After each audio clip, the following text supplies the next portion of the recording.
देवी के लिए एकमात्र ऋषभनाथ भगवान से शादी होने के उपरांत कोई तीर्थंकर उत्पन्न नहीं हुए, किंतु नाभि राजा और मरुदेवी की प्रताप और क्षमता तो देखो। ऐसे 3 लोक में किसी ने भी संतान प्राप्त नहीं किया जो उन्हें हो गए। भिन्न भिन्न प्रकार की साधना होती है। माता पिता की भी साधना अनूठी है। यहाँ पर एक माता पिता न हो करके 24 बैठी हैं। अब आहार लेना है, हमें आहार लेने की प्रतीक्षा नहीं है। शुद्ध जेल हो रही है। हम लोगों के लिए देरी लग जाए, उनके लिए तो क्या पसीना भी नहीं आता।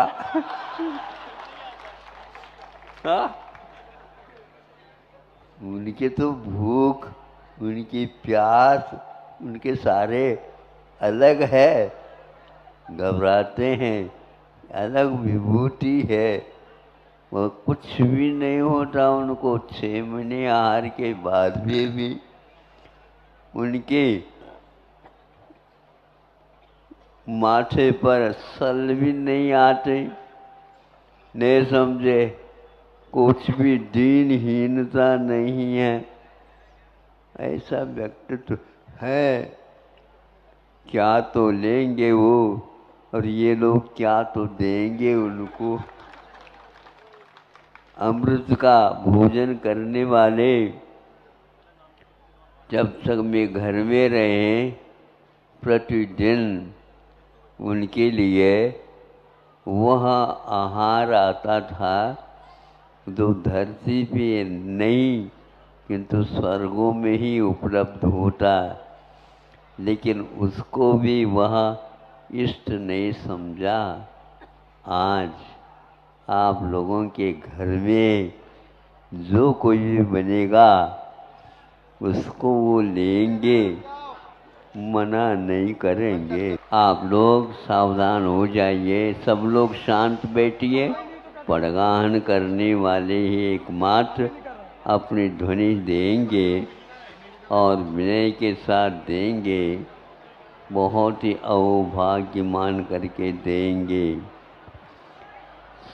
आप लोग आहार सभी लोग तो नहीं दे पाएंगे, लेकिन देख अवश्य सकेंगे। इस दृश्य को देख करके आप गदगद होंगे और आपको लगेगा कि दुनिया अलग है, किंतु दुनिया में रह करके भी दो नया दुनिया व्यवहार और निश्चय नए का चमत्कार यह दुनिया है। धन्य है व्यवहार को अपना करके निश्चय लक्ष्य तक पहुँचने का ये साधन व्यवहार के माध्यम से ही संभव है। ऐसे व्यवहार और निश्चय से मिश्रित युक्त ऐसे मोक्ष मार्ग को हमारा बार बार नमस्कार हो। मार्गी को तो नमस्कार हम करते हैं, लेकिन मार्ग को बार बार नमस्कार करता हूँ, जिस मार्ग पर से आज तक अनंत अनंत साधक साधना करके साध्य को सिद्ध किया है। ऐसे सिद्ध परमेश्वरों के लिए भी बार बार नमस्कार। जिन्होंने केवल सिद्ध परमेश्वर को याद किया था, उन्होंने आज आहार को भी याद किया, और वो एक प्रकार से श्रावकों के पुण्य से आकृष्ट होकर के आ रहे हैं। स्वर्ग में चले जाते हैं, थोड़े से और लेकर के आते। नहीं, हम तो धरती के पूतों के यहाँ जाएंगे, और नवदा भक्ति पूर्वक आहार देते हैं तो वो लेंगे, ज़्यादा देते हैं तो नहीं लेंगे, कम लेते हैं तो चल जाएगा, लेकिन लेंगे अवश्य। 1000 वर्ष तक उनका छठवस्त काल रहा है। 6 महीने के बाद वो लेंगे तो 2000 बार आहार लेंगे कम से कम, किंतु लेकर के अंत में कैवल्य को प्राप्त करेंगे। अन्न में केवल ज्ञान प्राप्त करने का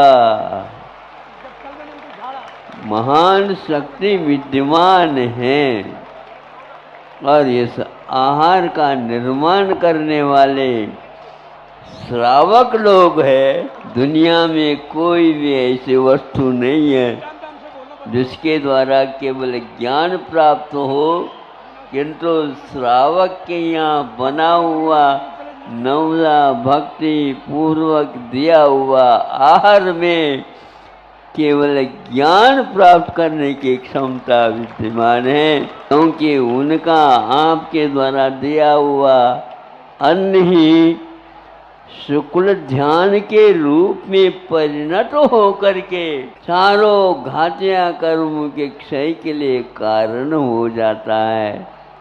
धन्य है, धन्य है। किंतु ये आगे देख लो, संक्षेप से कहना चाहता हूँ, नहीं मरुदेवी की ओर देख रहे हैं, नहीं नाभिराय के ऊपर देख रहे हैं, नहीं और कोई व्यक्ति की ओर देख रहे हैं, नहीं ब्राह्मी सुंदरियों की ओर देख रहे हैं, किसी की ओर भी नहीं देखते हुए सामान्य व्यक्ति की ओर देखते हुए, सबको देखते हुए उनकी चर्या चल रही है।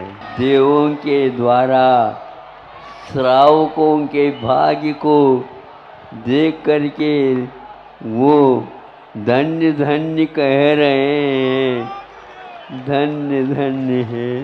लेकिन भीतर से आकुलता होती है, ये एक शरीर की क्षमता है उनके पास। इसलिए आप लोग आहार लो, लेकिन धर्म ध्यान के अपेक्षा से आहार लो।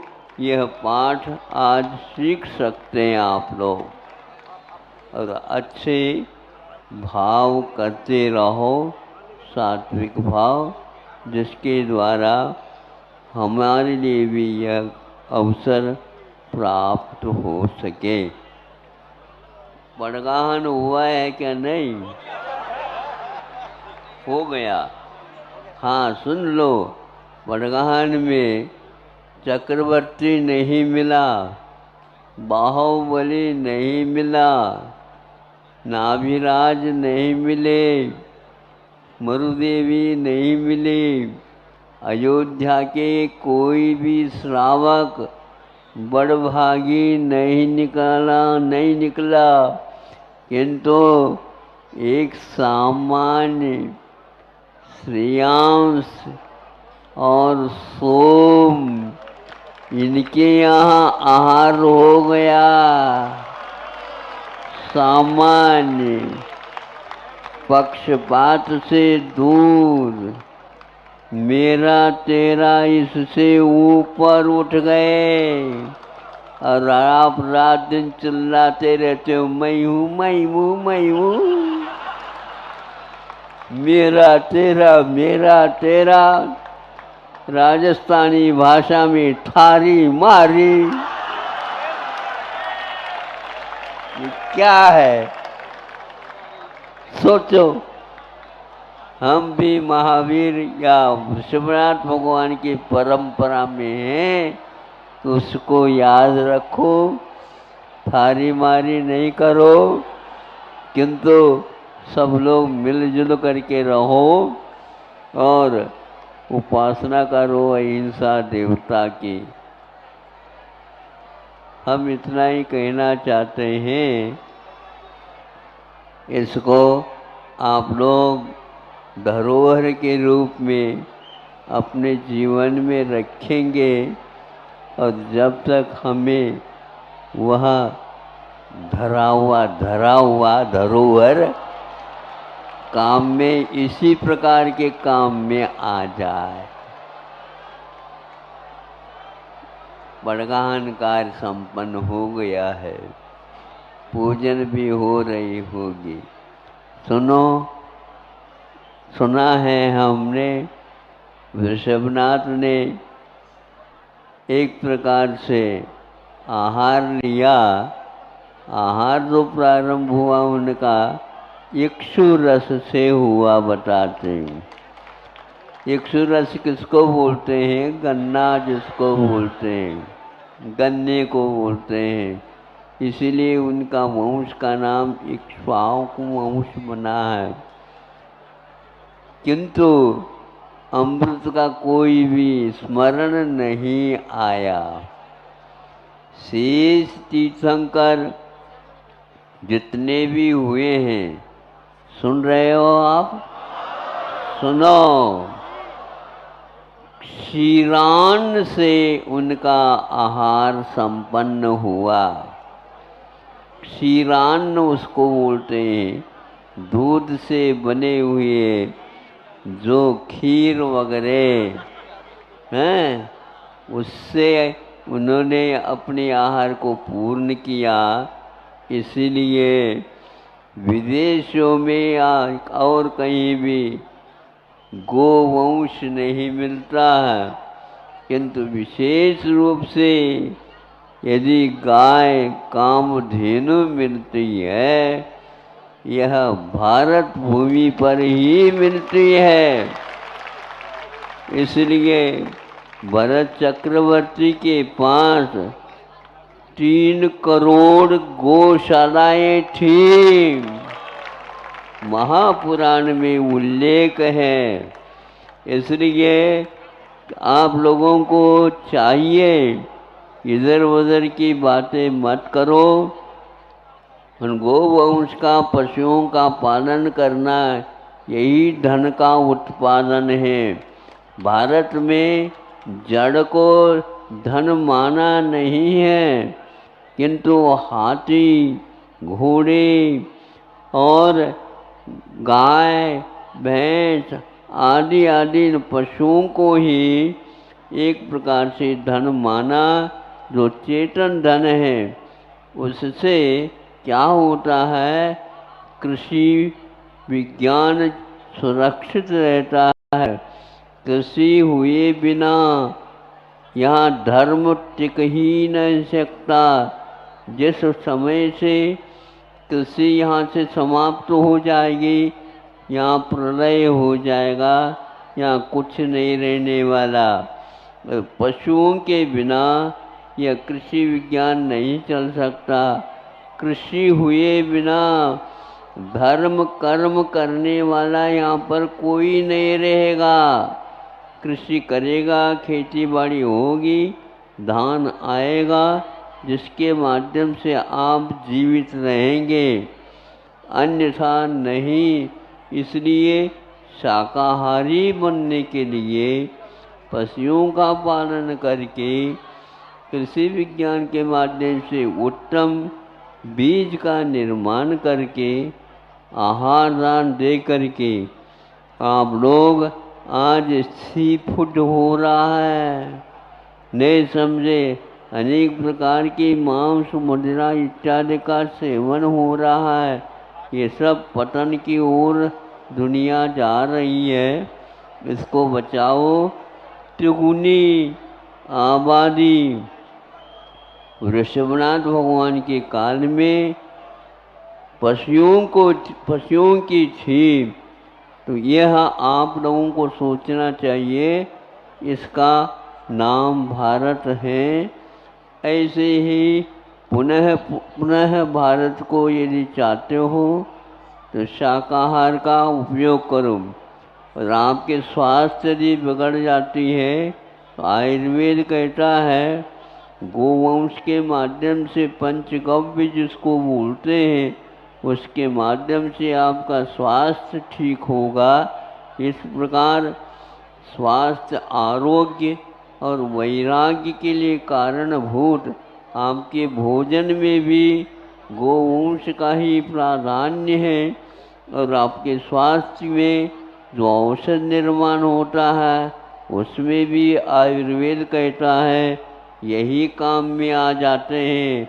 इसलिए आपको चाहिए इस भारत में जो कोरोना जैसे जो महात्म हो गया था बीमारियां, उसको दूर करने के लिए यह आयुर्वेद ही आज सिद्ध हो गया है। विश्व ने पहचान लिया है, सोच लिया है आयुर्वेद ही प्राचीन एकमात्र आरोग्य की रक्षा के लिए कारणभूत है। सुन रहे हैं कि वाग्भट जैसे धुरंधर आयुर्वेद वेदता भी जैनियों क्या हो गए हैं।